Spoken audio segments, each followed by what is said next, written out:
welcome to the Funky Marketing Podcast. This, if you forgot that, it is a podcast where we are talking about B2B marketing, B2B revenue, and we are giving you the tools, the strategy, the view that nobody else has into specific strategies, the state of the market that you can implement in your work and get ahead of your competitors or achieve your goals.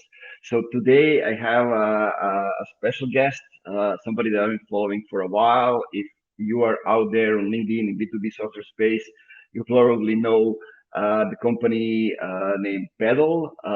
So my guest is Andrew Davies, who is CMO at Paddle, formerly Optimizely. You probably know Optimizely as well, co-founder of Idio, startup advisor, and overall, I like his approach. He basically says he's a person that helps companies, scale their software businesses faster, better, and safer. So, Andrew, welcome to the show. Thank you so much, Nemanja. Good to be on with you. I think we don't hear you again. Hello, can you hear me now? Hello, can you hear me now? Let's see, not yet.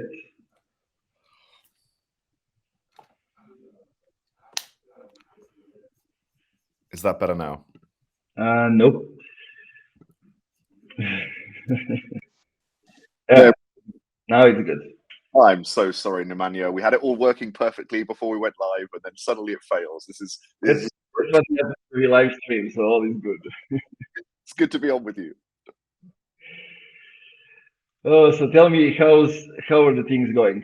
You told me now that the kids going to new school, all things. Our household is very busy. Yes, both of my children are off to new schools for the start of this term. So we're a couple of weeks in. So it's the normal morning scramble of running around the house, trying to make sure they've both got their shoes on the right way around and their tie done and running out the door with the right set of homework. So I think we've just about got there. So I can now relax and get on with the day job. Sounds good. Okay, so we have quite an interesting topic, but maybe before we dive into that, I said a few things about you. Maybe you can tell us a little bit more, just out of the context, why we are talking about specifically this topic. Yeah, of course. So I think when some people talk about, their background or their career, it makes sense as a linear kind of progression of where they went to.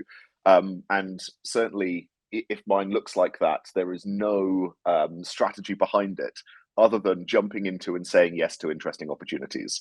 And so I went to university and my one goal was to start a new business. So I didn't have to kind of go to a grad placement of a big consultancy afterwards. We tried a bunch of businesses, failed a bunch of businesses, ended up after university with a business that was building social media analytics apps for big companies. From that, I went into Idio that you mentioned. We raised some finance. That was a long road that took far longer than it should have done. We were a solution in search of a problem for many years, but we eventually sold that business, and it was a good, successful exit to Insight Venture Partners. We became part of a roll-up. We bought Optimizely as part of that roll-up, rebranded the whole group Optimizely. So from being a founder to then, I've got to be a CMO because we need one, to then being acquired, then running global brand demand and digital for Optimizely, to then helping 15, 20 other SaaS companies go through that same process of scale through Series A, Series B. I then joined Paddle, serving them as Chief Marketing Officer. And as you mentioned, we're a business that serves about 34,000 software companies with metrics, with a core billing platform, tax compliance, pricing, helping them sell globally better, faster, safer, cheaper. And I love this job because part of my role is just to try and help SaaS companies grow. Because if the SaaS industry grows, then we know our piece of it grows too. So it's great to be on this call chatting about that with you.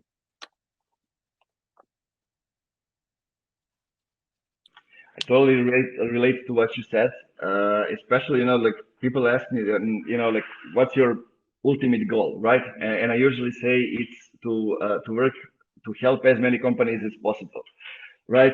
And then when I look back, when I started Funky Marketing, it's like working with 68 companies in the first year.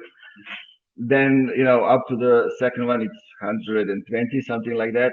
And I'm like, yeah, that's exactly where we are going. I need to look back and see, okay, now we are thinking, am I helping them with some smaller things that everybody can help them, or it's something specific, and then go up to that. But talking about Optimizely, like I think 2019 when I was director of operations in a company, and creating all kind of videos, giving examples about, at the time B2B, I was working B2C, but I was researching and doing those things. Like Optimizely, the head of the website was one of the examples that I used.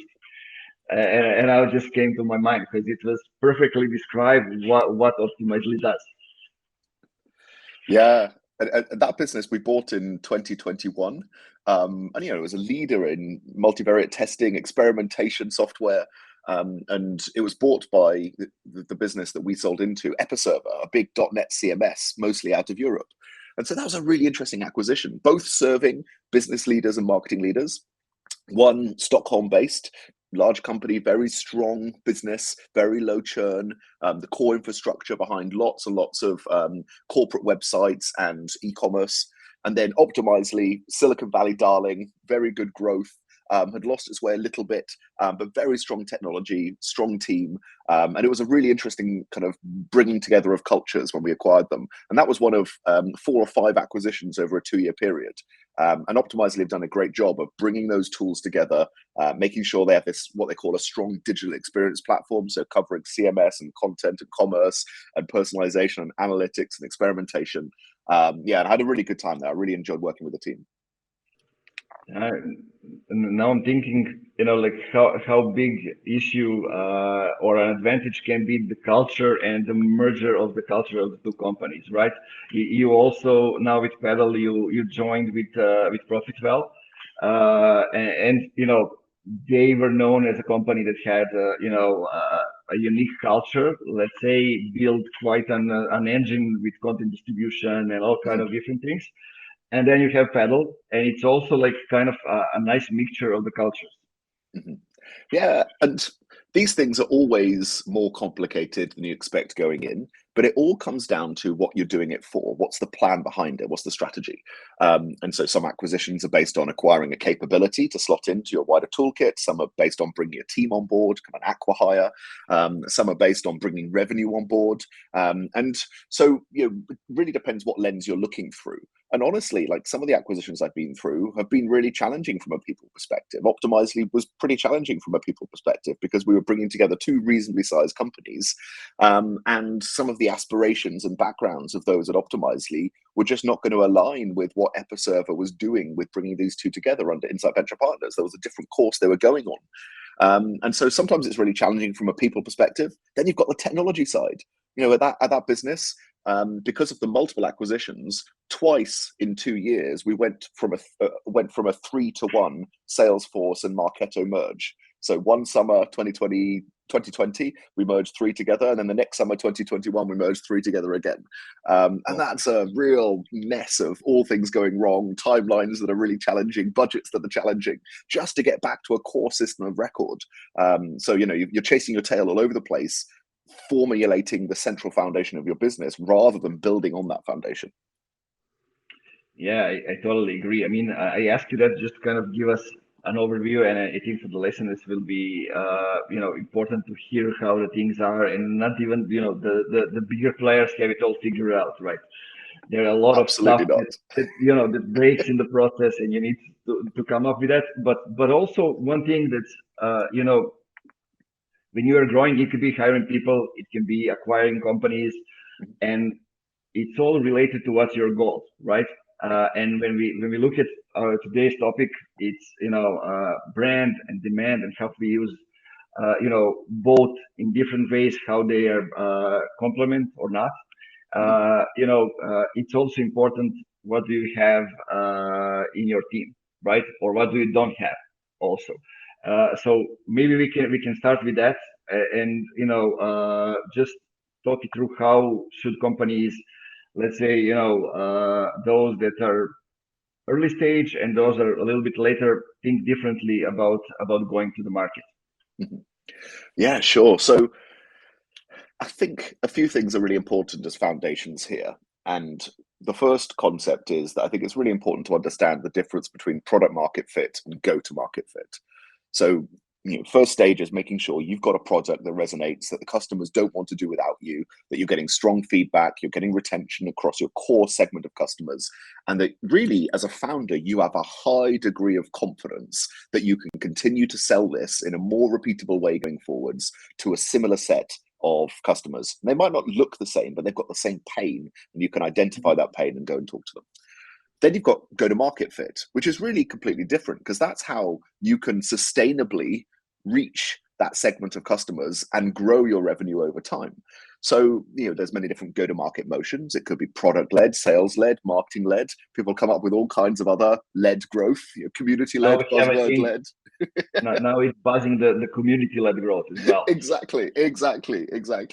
So you've got all of these different options. But if we reduce it down to its simplest form, I like thinking about this as how you acquire customers, monetize them, and retain or expand them. And you've got three different axes. On one axis, you've got those three different levers, and then you've also got really 2 or 3 ways of reaching them: product-led and sales-led. And maybe we can include marketing-led in the middle, where you're driving demand and then converting it on site. So really, you've got to think about how you're going to market repeatedly and sustainably. So are you able to have a good customer acquisition cost based on the lifetime value? And in the early days, you usually don't know that. You might have a thesis, but you just don't know. And so you've got to experiment. And so unless you've already started building an inbound motion, and there's something inherently shareable, viral about your product, it encourages other people to use it.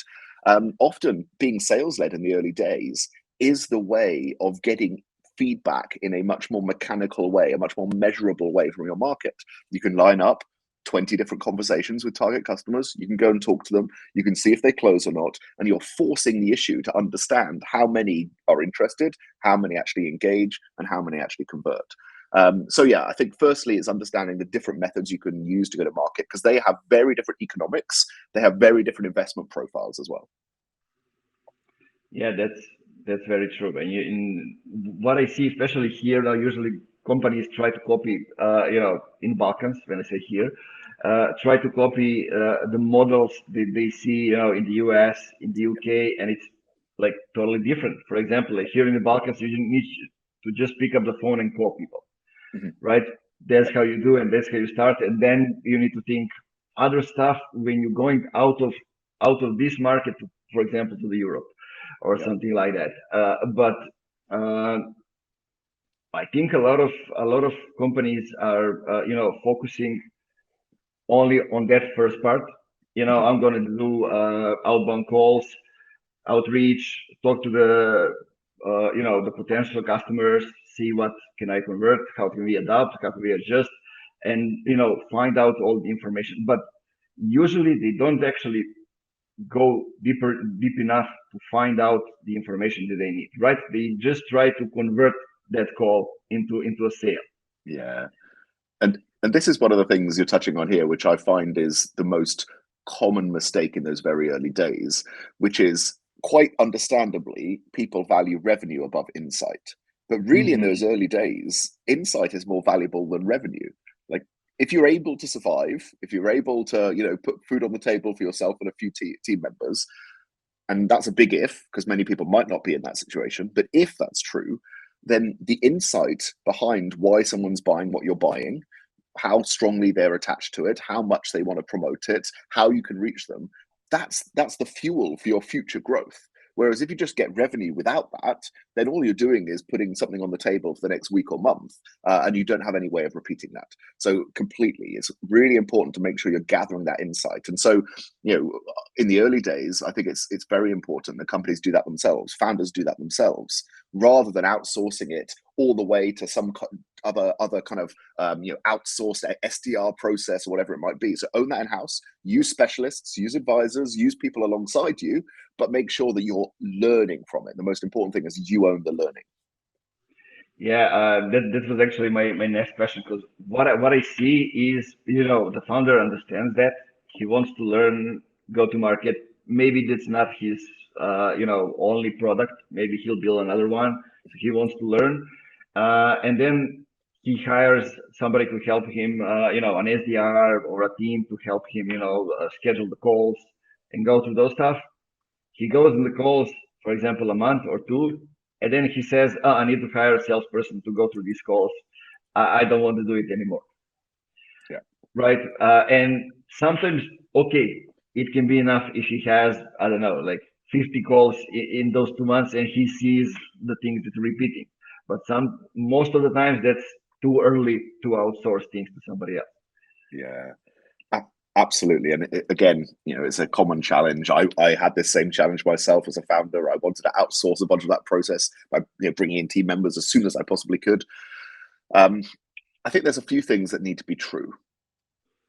In order for someone to come in and be successful as a first sales hire or as a first marketing hire, you need to have strong convictions over where you have high confidence, and you need to be very willing to learn over areas that you might have false assumptions. So you might have false assumptions across the shop, but it's important for you to know where you think you really are confident and where you're not. It's really important to have good documentation to hand over, because most founders will hire that first hire and just talk at them for 15-20 minutes and then say, your turn, go. Thirdly, it's massively important to stay involved in that process for the insight we've talked about. And then finally, it's really, really important to recognize that the background of that person may not translate. The experience of that person may not translate. Every situation is going to be slightly new. And therefore, to hire very carefully, but to allow the time it takes for that person to have an impact. One of the biggest challenges I see in this process of going from founder-led sales is people churning through multiple heads of sales because the first one doesn't work in 6 months, so they can't be right. The next one doesn't work in 6 months, so they can't be right. And so one of the things I love doing with companies at this early stage is ensuring you hire in pairs. Because if you hire 2 SDRs, or if you hire 2 people in a similar role, then if they're both not working, you should really look at yourself and realize that the market's not quite right, the proposition's not quite right, something else is not working, because they both had a fair crack at it. Yeah, there's one more thing a friend of mine is doing, which is kind of interesting, is he always keeps the advertisement for the role open. He always hires 2 and keeps the role open, because they will try harder and do more to keep in the position and to actually perform. Yeah. And then also it's just important to understand that because this process is an experimental one, the person you hire might end up being the completely wrong shape for what you learn.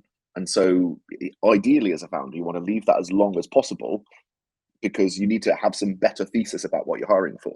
So if you have a product that ends up being reasonably low price and is sold online through a product-led motion, hiring in an enterprise salesperson or a marketer who's been used to doing whale hunting outbound, it's just not going to fit. And so, I just think that those tweaks and those changes, you've got to be very flexible to them, because in the early days, you can go 3 or 4 months and just find out that your thesis was wrong, and you've got to completely change your approach. Exactly. I mean, I always look at the way I started Funky Marketing. I wasn't in B2B sphere at all. But I had, I think, 9,000 connections at the time on LinkedIn. So I basically had 3 months to figure out what I'm going to do. Right. And I had 260, 70 calls with people, and I saw the gap that I can fill in with what I know, from B2C. I saw that it's coming.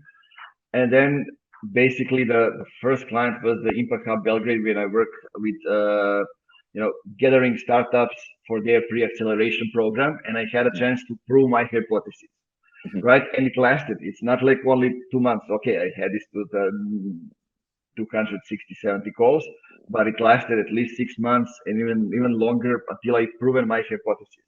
When I did, we closed a lot of clients inbound just by speaking about those things, right? So, but tell me, usually that's how also the story that a company is telling starts, right from the founder.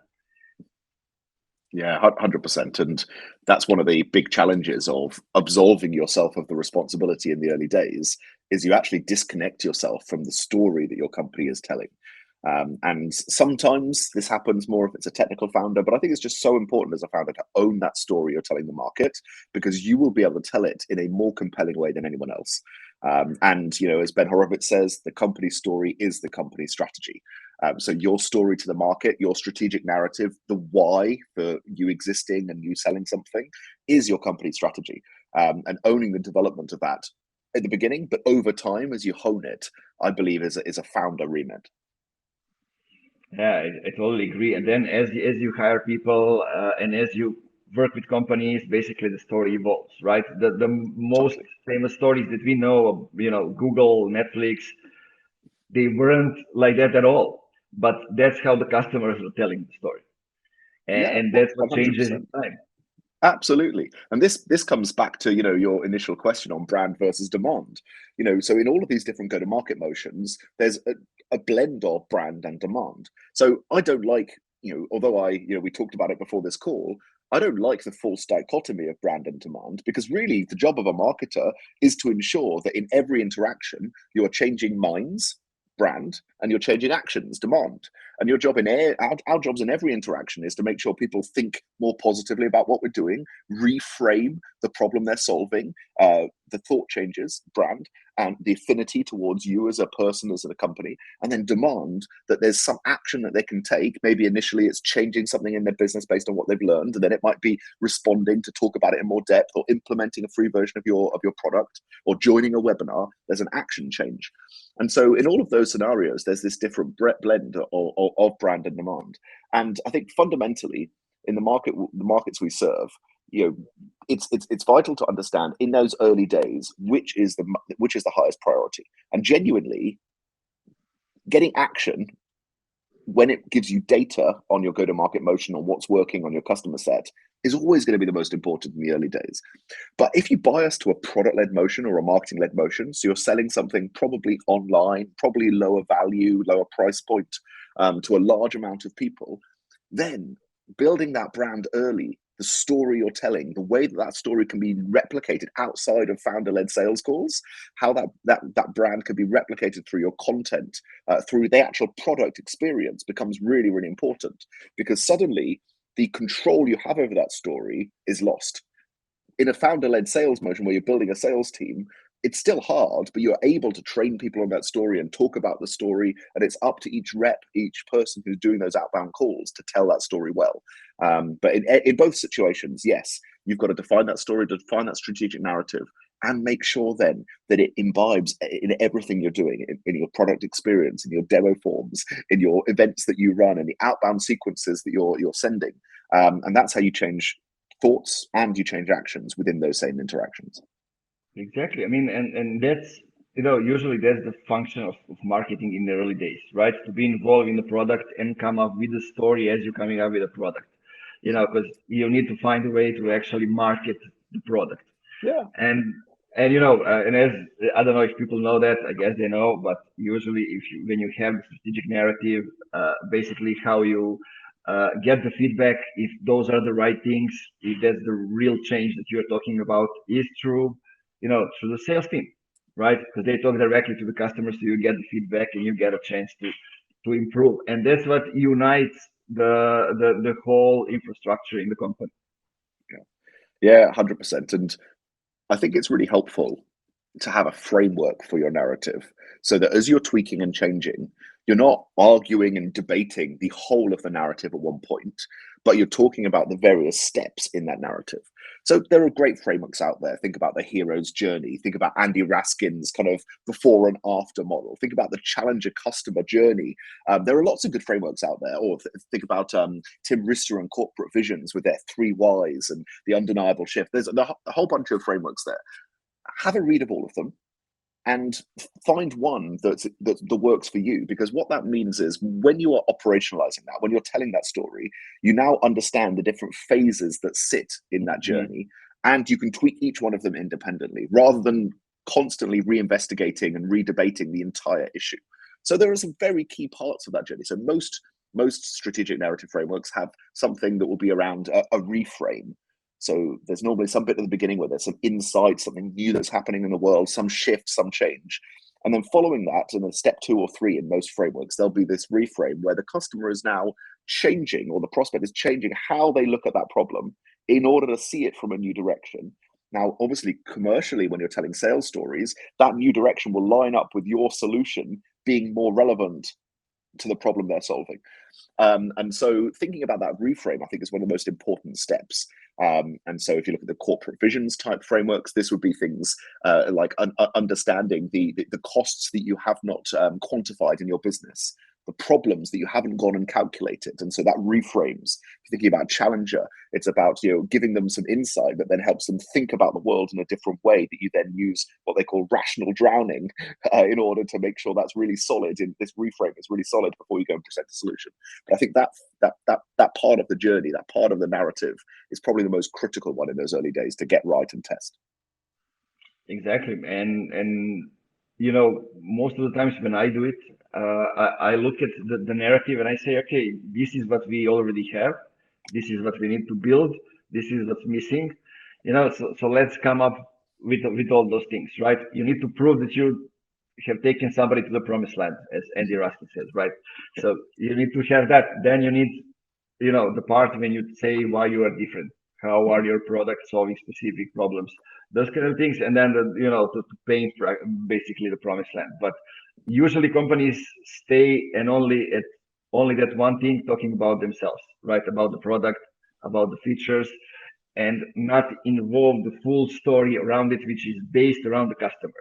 Yeah, and I love that that's where you went next, because I was stopping myself because we hadn't yet talked about ideal customer and who the customer is. And that is utterly foundational to this, because the story you tell, if it's focused enough, it should have general appeal, but it'll only really matter to the people who you're trying to sell to.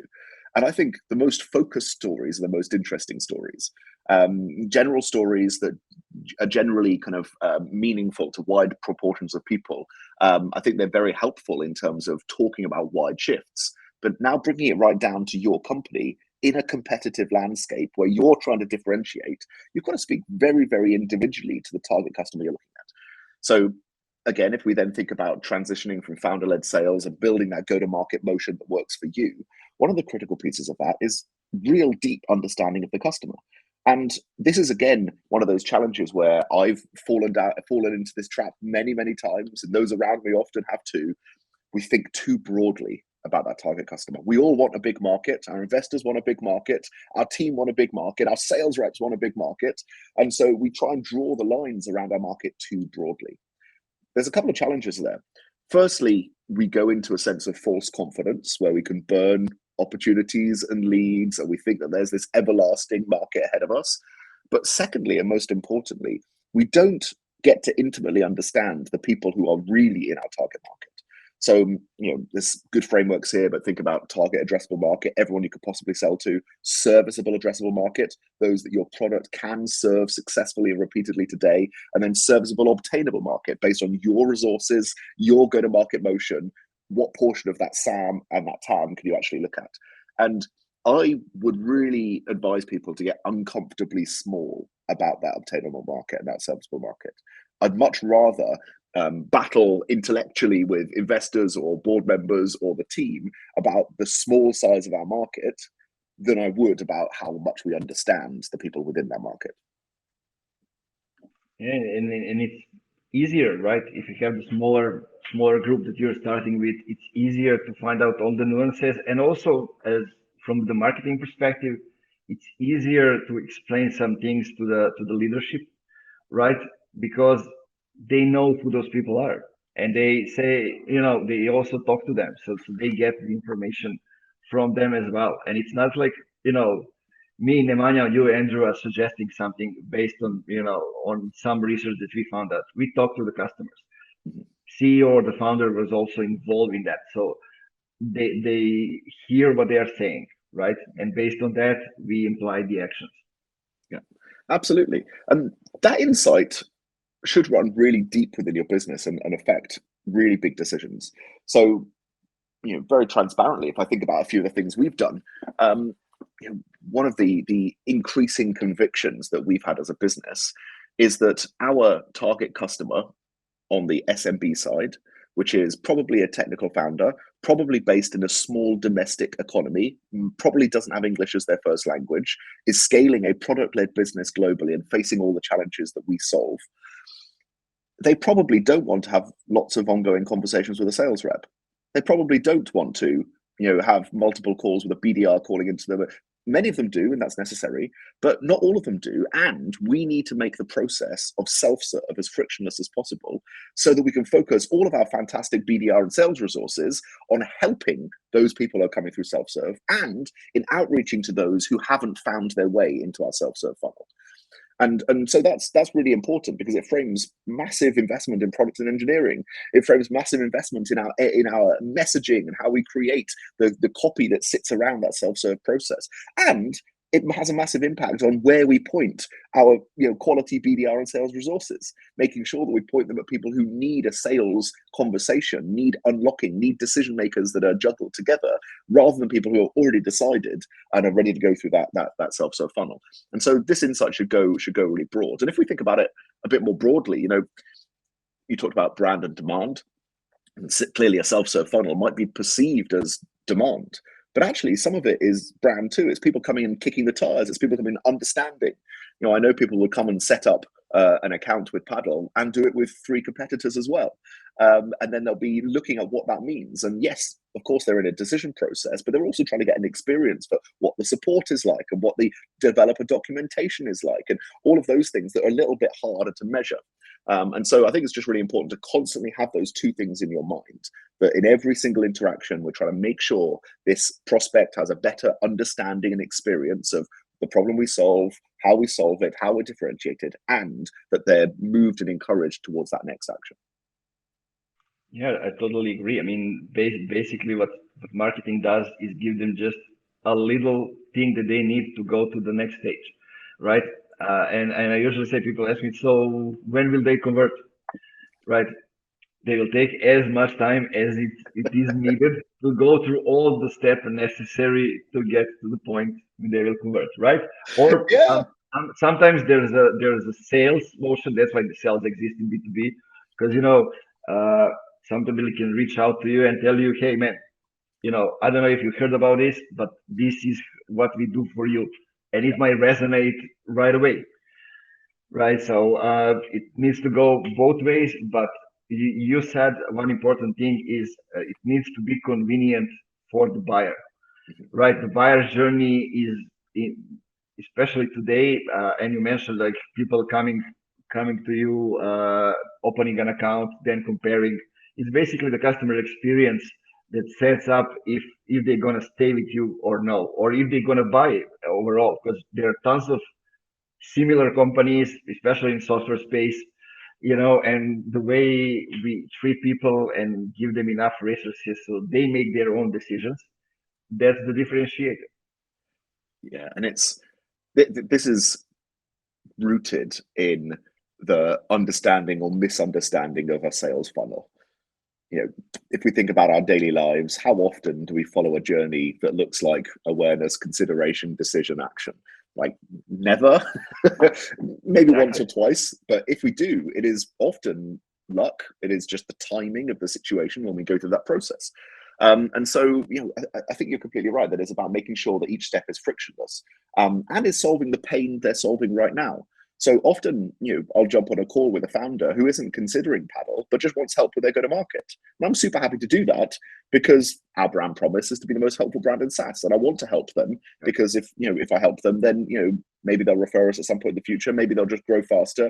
Maybe I'll just have made a friend. But in all of those 3 situations, we're okay. And so your point there on it being the right moment, I think is really important, because if I think about our go-to-market, our BDR teams are reaching out with very, very specific messages for the founders that are running companies, probably 1 to 5 million ARR.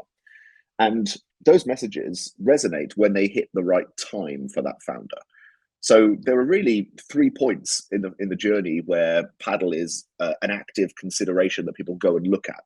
It's dollar number 1 when you're choosing a first billing system and you don't know what to choose, and you go out and look at a few different things. And If you are a second-time founder or third-time founder and have faced the pains of different regions and currencies and different tax compliance issues, you might well choose Paddle there. The second one is in that early scale mode, $3 to $5 million, where you're starting to hit tax thresholds in your biggest regions. That's a pain that we can go and solve. And you'll be actively searching for that when you get the first tax fine or you face some of these tax issues. Then the last one is your bigger companies, 30, 40 million ARR, who are needing to make sure their payment stack is compliant and is optimized. So if we take that middle one, it might be that a founder or a head of go-to-market or a head of finance sees that problem and goes searching and finds some of our content. And we see that happen all the time. That content might not be Paddle solves this problem for you. It might be one of our shows, it might be one of our podcasts, it might be one of our events, it might be something else, or it might be a guide on what is a merchant of record, the technical definition of what we solve. But the BDRs can stimulate that exact same response if it's at the right moment in time, because they'll be reaching out and saying, oh, look, I see you've got lots of international traffic on your website when we look up on SimilarWeb, and I see that actually you've only got dollar currency on your pricing page. We know that we can improve the conversion and the efficiency of those payments. So why don't we just talk? And you've probably got a hidden sales tax compliance issue that you don't know about yet. Do you want to talk about that? That sounds pretty scary, doesn't it? But we're very happy to show you how you can solve that in multiple ways. And if that hits the right timing, to your point, then you've now stimulated demands right into your system that wouldn't have been there otherwise. And so I think absolutely every piece of your marketing machinery should be changing minds and changing actions. Well said. I have nothing to add. Well, if we go right up to the top of the funnel now, and this, if we imagine this imaginary funnel, which we both agree is false, and we can't build our models and our functions around, what this enables you to do, the insight and how people become aware of your business and where they go afterwards, how you become part of the consideration journey, enables you to fund some really interesting things. So you mentioned we acquired Profitwell. So a couple of years ago, a year and a half ago when we did that, we put cameras behind the Profitwell acquisition, and we published a 20-minute documentary produced by a good friend of mine who's an award-winning independent documentary filmmaker about the acquisition. Now, it seems a bit brandy, and it seems a bit top of funnel, and it seems a bit ethereal. Why did we bother funding that? Did it really resonate? Well, yes, it absolutely resonated. I still get WhatsApps from people I know saying, "Oh, I just came across it. The intensity of being in that deal room really came across. It gave me nervous shivers." So I know that it resonated, but where does it sit in our overall go-to-market machinery? Well, we serve software founders. Software founders want to acquire or be acquired. We had a unique moment in time where we could tell a powerful story and give them an insight into that part of the process. And so I know that it's building a wider audience and a connection with exactly the type of target customer that we want to make sure we can help over the next couple of years. You went straight to the question that I was about to ask you, and it is like, can we do some specific things or specific actions, give some specific examples? Like, it takes time to build a brand, right? To tell the story and everything. People say 2 years, right? Sometimes it's even more, depending on how much you work on it. But there's specific things like this documentary. There's some other things that we can amplify the message, and we can have a feeling. Maybe we don't even have a brand yet, but it feels like we have a brand. It feels like, these guys are upcoming, and it builds the excitement and everything else that's goes along with it. Yeah, 100%. And again, often this comes from the founder or from the first marketing or sales hire who's telling that story. And it also depends on ambition, on what kind of story you want to tell and where you want that story to take your company. So, if we look outside of Paddle at other businesses, I think there's some really interesting brands that are being built pretty quickly. So if we take Lavender as an example over in the US, Will and the people behind that team, that's a much smaller company than people would expect. And they've got, their blend of, free, cheap product, and then what they're trying to build out as their team plan there. And I think they've done a fantastic job of ensuring that a lot of people in the MarTech space and the sales tech space know about them.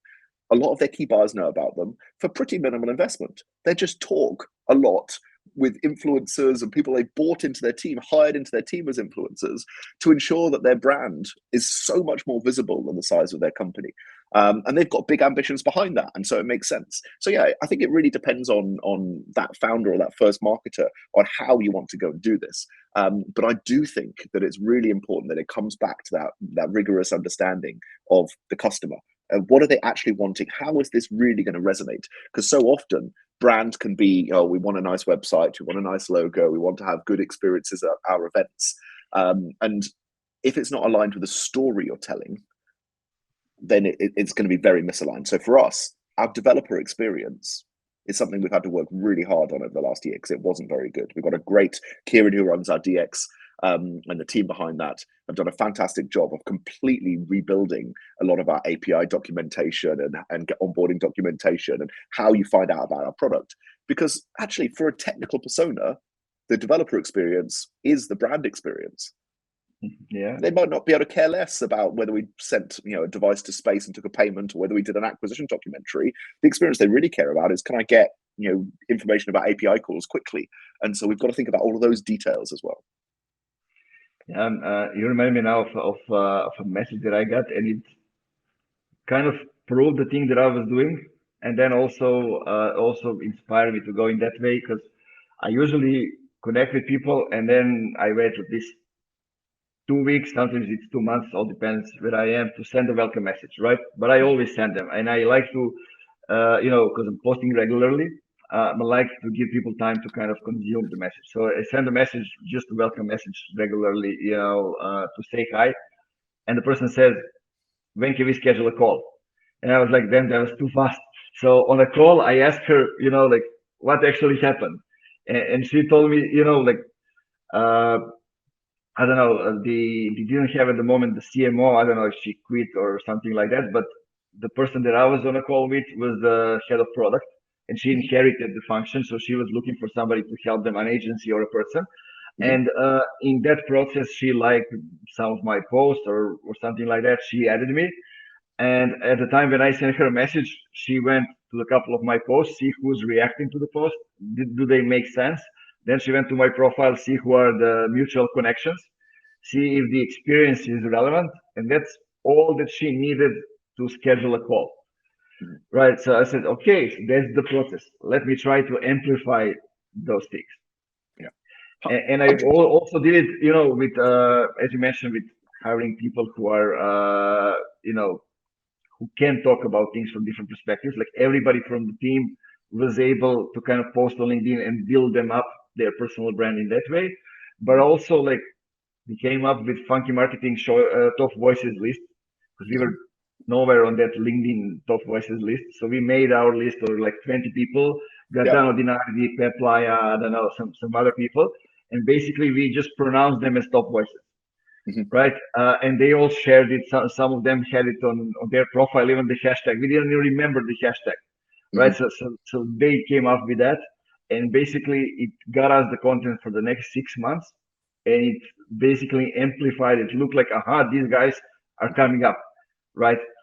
That kind of feeling, and it basically translates into the number of scheduled calls. Yeah, I love that, and I love the boldness of taking that into your own hands rather than waiting for someone else to put you on that list. I completely agree. It's much better often for us to host those conversations than wait to be invited into those conversations. And so, love how you've stepped out and done that. And it's a common tactic across companies who want to then go and infiltrate or be part of a community that's there. Is actually to step back and start their own. Community perspective, forum, conversation.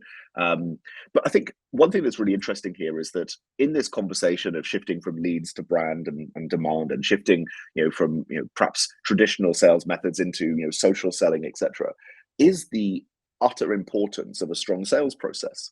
Because we can't now divorce ourselves from the reality that is really important. And if use the phrase, what's easy for the buyer, what's right for the buyer. Now, in many circumstances, it is utterly essential that they have one, two, multiple, maybe many calls with people on your team who have seen this story before. They've seen the challenges before. They've seen how it's solved. They're able to juggle the different decision makers And the most helpful thing you can do as a company is give them people who can help navigate their own decision-making process as much as your product set.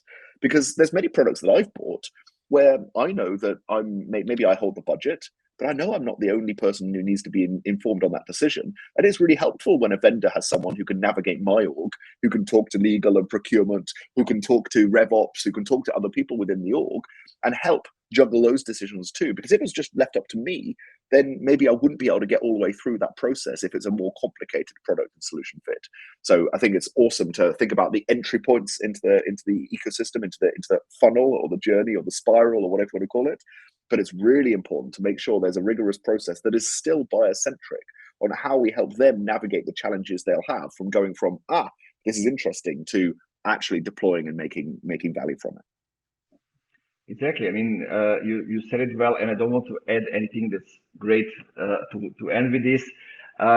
One thing that I would add is basically, when we look at the relationship between brand and demand and those kind of things, and even the sales,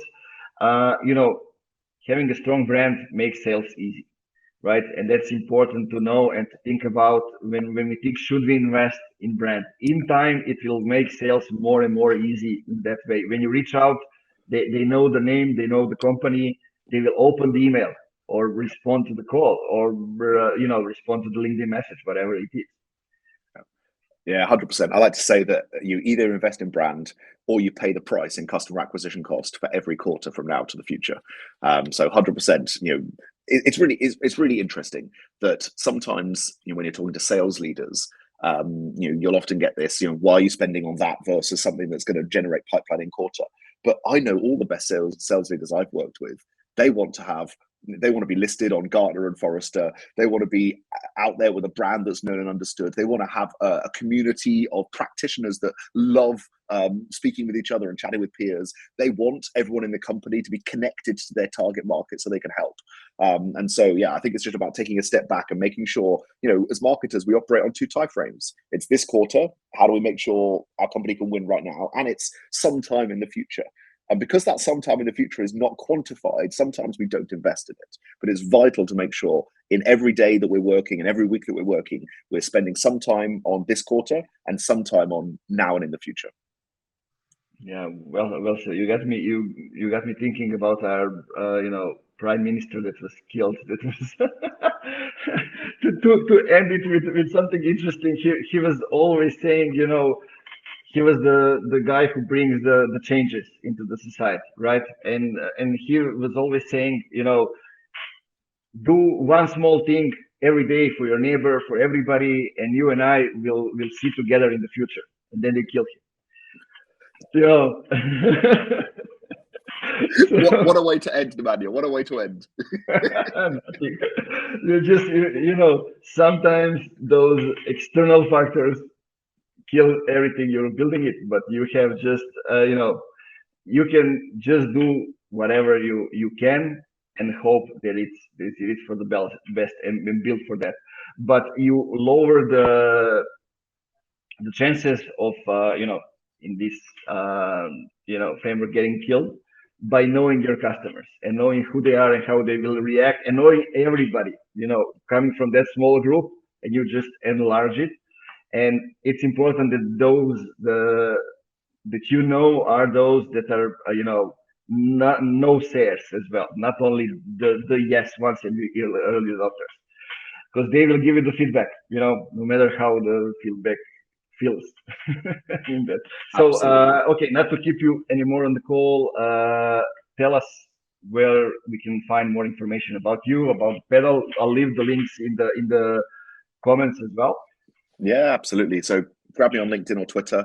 I'm pretty responsive on both. And I'm always trying to get across Europe and other countries to host dinners with founders and go-to-market leaders.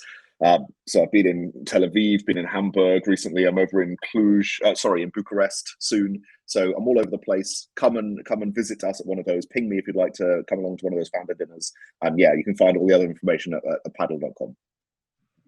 Sounds good, man. Thanks again for sharing everything, for being here, and chat to you later. Guys, keep it funky and see you in the next episode.